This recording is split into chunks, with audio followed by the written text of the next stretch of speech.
Jejak Misteri Alam Gaib. Salam.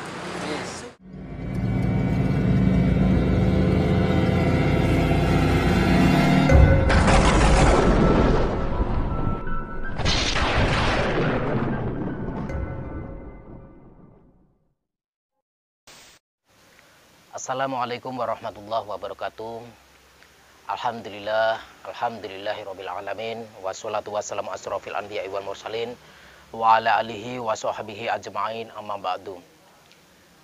Salam Om Swastiastu, salam kebajikan, salam namo buddhaya, salam sejahtera untuk kita semua. Salam wabil khusus saya sampaikan kepada guru-guru saya, para alim ulama, dan salam untuk sahabat-sahabat keluarga Nahdien, keluarga besar Nahdlatul Ulama sedunia, khususnya seantero Nusantara. Wabil khusus salam saya sampaikan untuk sahabat-sahabat jamaah Padepokan Cakralodaya Nusantara dan saudara-saudara setia jejak misteri alam gaib dimanapun berada yang dirahmati Allah.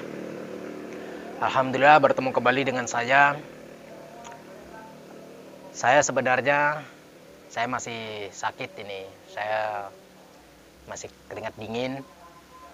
Saya beberapa hari ini saya sakit, nggak tahu sakit apa, cuman saya kemarin di tensi itu tegangan darah saya itu tinggi.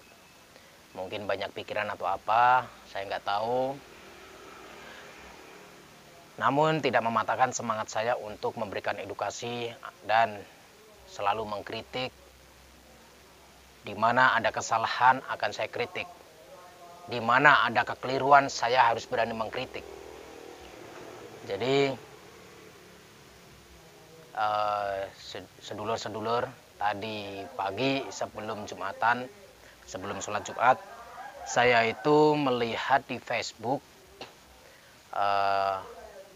ada video yang viral di Facebook mengenai ibu-ibu yang ini bukan apa-apa perintah nih. Saya Pak ini ada Pak Rami, perintah negara Ibu, perintah Jokowi. Jangan kita mau nggak mau. Bang, kalau bisa Pak. Ya Kalau nanti bisa, sampaikan. Kalau boleh ya Pak ya. Saya mewakili ibu-ibu. Iya. Kami butuh makan. Iya. Kami masih kecil-kecil emang. Ya. Di luar mati kami corona, di rumah kami mati kelaparan Pak. Kita sama mati-mati juga Pak. Apa nggak kasihan sama kami? Cicilan katanya boleh ditangguhkan, tidak ada penangguhan Pak. Boleh ditangguhkan Ibu, tapi Ibu bayar bunga katanya dibayar. Kami bayar dari mana Pak? Kami bayar hari gaji 5. Kami juga ngerti itu buat kita bersama. Tapi kalau seperti ini kan kami nggak makan gimana Pak? Kalau ada solusi dari pemerintah, tolong kami, bantu kami sembako buat makan Pak. Ya, Ibu tenang aja. Makan doang. Jadi inti keluhan Ibu ntar saya sampaikan ke kepala saya. Sampaikan ke kepala saya keluhannya nih. Para pedagang begini-begini. Sekarang siapa yang mau tanggung jawab? Para pedagang. Kan begitu. Di rumah kami mati kelaparan, di luar mati corona Pak. Mana yang mana? Kalau nggak racunin aja kami semua, kata kami mati. Gimana nggak aja? Bu minta makan, nggak ada yang mau dimakan. 10 hari kan sana ngutang tetangga. Tetangga juga kalau nggak dibayar lama-lama nggak mau Pak. Dia kan juga butuh modal. Kemana kami harus ngadu Pak? Bapak, kami dirumahkan, tapi di tangga. Saya orang Padang tinggal di Kirana. Ini rumah saya di Blok 6. Ibu siapa namanya Ibu? Ibu Yernis. Ibu Yernis. Saya dari Padang. Padang mana Padangnya? Padang di Solok saya. Ya. Rumah di Kirana. Iya di Blok Kirana. Rumah nggak boleh, nggak dibayar. Harus. Ya kami butuh makan. Saya punya anak 4 Pak. Kami punya 2. Sama itu kami saat dagang barengan. Kalau nggak dagang kami nggak makan Pak. 10 hari. ya seperti itu videonya. Saya tadi sempat melihat dan saya sempat ikut menangis juga melihat kondisi negeri ini saat ini dan melihat keluh kesah dari masyarakat, khususnya dari ibu-ibu, bapak-bapak yang buruh yang merantau. Sebenarnya begini, di dalam video ini saya menyikapi sangat benar.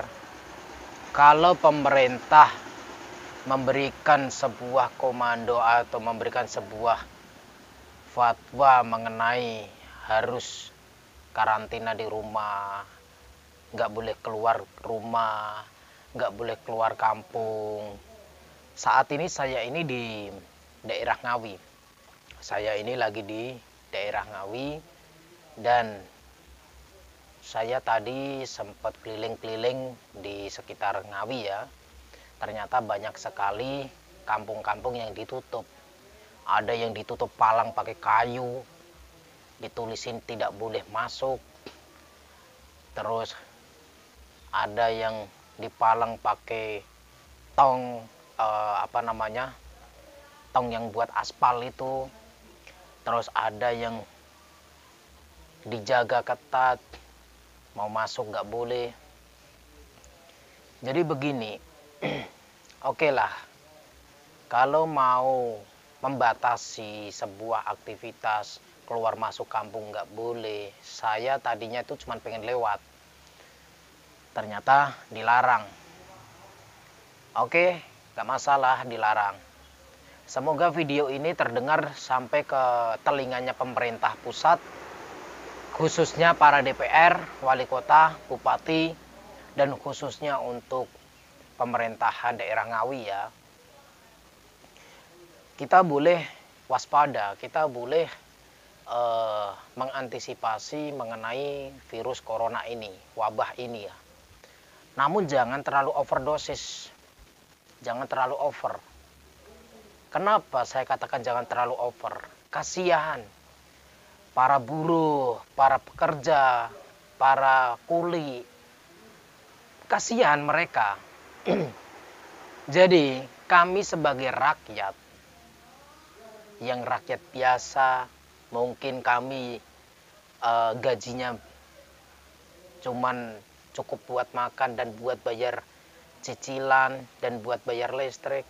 Oke, listrik digratiskan yang 450 dan 900. Dan di situ apakah cicilan motor, terus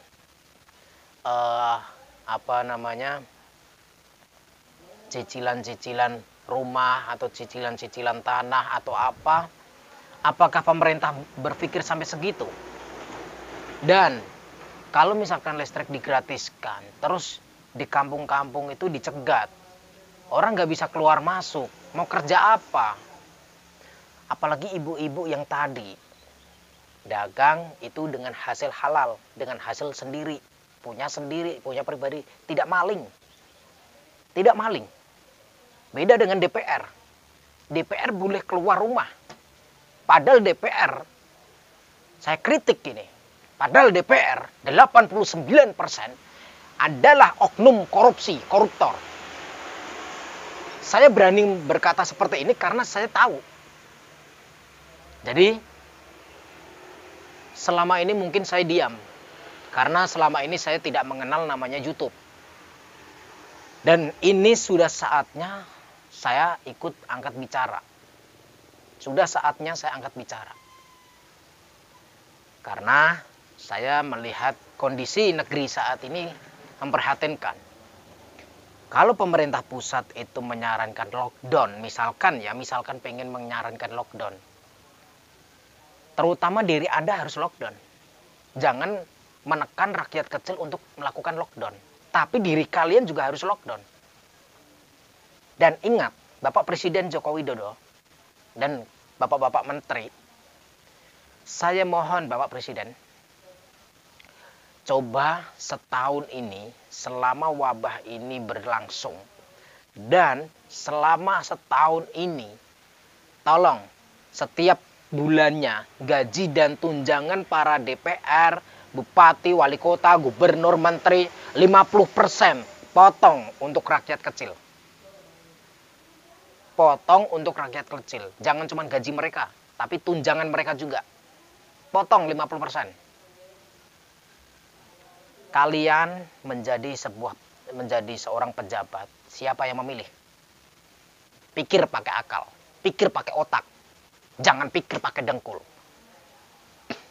kalian bisa berdasi, kalian bisa duduk enak. Itu siapa yang milih? Dulu kalian ngemis-ngemis di hadapan rakyat, bermulut manis, tapi sekarang bangsat kalian hanya memikirkan keluarga kalian sendiri, tidak memikirkan rakyat kecil. Dan untuk para YouTuber yang suka pamer harta, pamer mobil, pamer rumah mewah, kalian ngemis-ngemis cari subscribe dan ngemis-ngemis cari view untuk mendapatkan sebuah duit. Tolong, yang subscribe-nya sudah jutaan. Saya tidak menyebutkan nama. Yang suka pamer mobil mewah, rumah mewah, dan yang suka ngemis subscribe dan viewer, coba mobil 1 atau 2 kalian dijual, atau rumah kalian jual. Sepeser pun kalian jangan ambil. Itu semua siapa yang ngasih? Kan rakyat. Kami semua penonton. Kalian tidak punya duit segitu kalau kami semua tidak menonton video-video Anda. Anda, wahai YouTuber, wahai bapak-bapak, ibu-ibu artis, Anda bisa punya duit segitu banyaknya. Itu karena siapa? Karena masyarakat yang menonton Anda. Kami masyarakat menonton video Anda itu butuh pulsa. Butuh paket internet. Paket internet ini beli juga pakai duit. Selama ini kalian tidak pernah ngasih duit kan? Nah, dengan kesempatan ini coba kalian introspeksi diri, coba kalian muhasabah, lalu mobilnya dijual. Berikanlah kepada yatim piatu, berikanlah kepada fakir miskin. Kalau begitu saya dukung. Jangan cuma sembunyi di balik layar, happy-happy, makan enak, tidur enak. Kalian bisa lockdown, karena di rumah kalian ada stok makanan. Coba kalau seperti ini, di masyarakat yang tidak punya seperti ini, yang penuh dengan kekurangan. Mereka mau cari makan di mana? Mereka nggak punya stok, kulkas saja nggak punya, TV saja nggak punya. Saya kasihan dengan rakyat, khususnya masyarakat yang mungkin jauh dari namanya kecukupan. Banyak sekali penindasan-penindasan, bahkan pemerintahan pusat tidak berpikir. Contoh tadi, video tadi, ibu-ibu dilarang untuk berjualan, suruh pulang. Lalu nangis-nangis, ngeluh-ngeluh. Kalau di rumah mati kelaparan, di luar mati karena corona. Mereka pusing. Mau ambil jalan keluar di mana? Mau ngambil jalan untuk seperti apa menyambung hidup itu? Tentunya mereka dan kami semua rakyat kecil lebih baik keluar rumah untuk mencari nafkah, sesuap nasi supaya bisa menyambung hidup. Tidak peduli apa kata pemerintah, karena pemerintah tidak peduli dengan rakyat. Rakyat tidak akan peduli dengan pemerintah kalau pemerintah tidak peduli dengan rakyat. Keluar rumah mati karena corona. Di dalam rumah mati karena kelaparan. Lebih baik keluar rumah, bisa menyambung hidup, bisa mencari makan. Walaupun nantinya juga akan mati. Mati karena corona itu mati fisabilillah, mati syahid. Syahid akhirat. Dan kalau mati dalam keadaan corona, kena corona, insya Allah tidak akan nular. Karena sudah ditangani teman-teman medis. Pihak medis sudah menangani dengan maksimal. Saya percaya dengan medis. Kalaupun pihak medis tidak mau membantu rakyat, tidak mungkin. Tidak mungkin.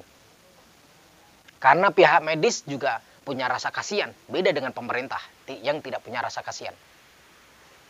Kalau misalkan kalian, wahai pemerintah, pengen mengadakan lockdown, karantina daerah, simple sebetulnya. Nggak perlu setiap perempatan ditutup, setiap pertigaan, setiap akses masuk ke kampung, masuk ke daerah itu ditutup. Yang dari luar nggak boleh masuk, yang dari dalam nggak boleh keluar. Itu namanya pelecehan sosial. Kami manusia, bukan ayam yang bisa dikurung di kandang. Kami manusia. Manusia yang harus cari makan sendiri. Kalau ayam masih bisa kita kasih makan. Kalau kita siapa yang mau ngasih makan? DPR. DPR mau ngasih makan. Saya belum pernah dengar DPR kasih makan. Bahkan saya punya saudara, dulu itu DPR, anggota DPR. Dia juga seperti itu. Jadi kenapa di sini saya menyalahkan pemerintah? Karena tidak berpikir secara panjang.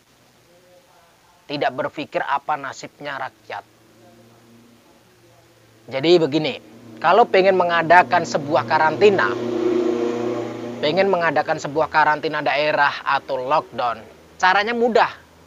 Wahai pemerintah, caranya mudah. BBM atau pom bensin atau Pertamina tutup. Stop. Jangan dijalankan. Pom bensin tutup. Pertamina stop. Insya Allah rakyat tidak akan keluyuran. Karena rakyat Indonesia rata-rata 90% itu hobinya pakai naik kendaraan. Susah untuk diajak jalan kaki, itu susah rakyat Indonesia. Apalagi naik sepeda ontel itu gengsi. Karena ada sepeda motor dan mobil. Nah, kalau pom bensin atau Pertamina ditutup, di stop, mereka mau cari bensin kemana? Kalau bensin di rumahnya atau di kendaraannya sudah habis. Mereka nggak akan bisa kemana-mana. Dan ingat, satu lagi. Jangan cuman orang-orang, terus rumah-rumah kampung. Selama saya di Ngawi ini, banyak rumah-rumah yang disemproti. Banyak jalanan-jalanan yang disemproti. Oke, saya acungi jempol. Saya memberikan apresiasi untuk menanggulangi penyemprotan lingkungan. Tapi ingat ya, jangan cuman kampung yang ditutup, akses jalan ditutup, terus rumah-rumah atau jalan-jalan yang disemprot. Tapi ingat, itu yang ada pabrik-pabrik industri, pabrik-pabrik besar, tolong ditutup. Katanya nggak boleh bergerombol, nggak boleh ada kerumunan orang banyak, nggak boleh. Karena kalau kalian tahu, di dalam pabrik, di dalam industri itu, kerumunan atau tidak, gerombolan atau tidak. Apalagi kalau keluar masuknya pabrik, mau pulang dari pabrik, dari kerja, gerombolan, berdesak-desakan. Dan kalau mau berangkat pun berdesak-desakan. Bahaya nggak itu? Kenapa itu tidak ditutup pabrik? Kenapa itu tidak ditutup industri? Dan kenapa di dalam industri tidak disemprot? Itu satu. Yang kedua, mall atau swalayan atau minimarket, kenapa di dalamnya tidak disemprot? Pintu-pintu disemprot. Padahal di situ keluar masuk orang banyak. Swalayan, mall, keluar masuk banyak. Dan semua mereka itu dibuka, tidak tutup. Mall-mall ditutup. Pasar ditutup. Kalau memang niat karantina, jangan tanggung-tanggung, jangan mendesak rakyat kecil. Kalau mall atau swalayan dibuka. Kenapa mall swalayan dibuka, sedangkan kami yang mau keluar cari makan di pasar, dagang, usaha, harus ditutup. Buka warung di rumah punya warung harus ditutup. Kenapa? Mikir. Jangan mendesak, jangan menindas rakyat kecil terus. Pikirkan orang-orang yang ada di atas. Mall harus ditutup. Industri harus ditutup. BBM harus ditutup. Pom bensin tutup. Kalau memang niat pengen karantina daerah, kalau pengen niat lockdown. Dan jangan cuma nyemprot orang-orangnya, dan jangan nyemprot jalanan kampung, jangan nyemprot rumah-rumah, tapi semprotlah industri dan semprotlah swalayan minimarket. Karena di situ akses keluar masuknya orang banyak. Kalian tidak tahu. Saya angkat bicara. Semoga video ini sampai di telinganya pemerintah. Supaya mereka berpikir dengan benar, dengan baik. Jangan cuma peduli dengan isi perut kalian sendiri-sendiri. Pikirkan rakyat.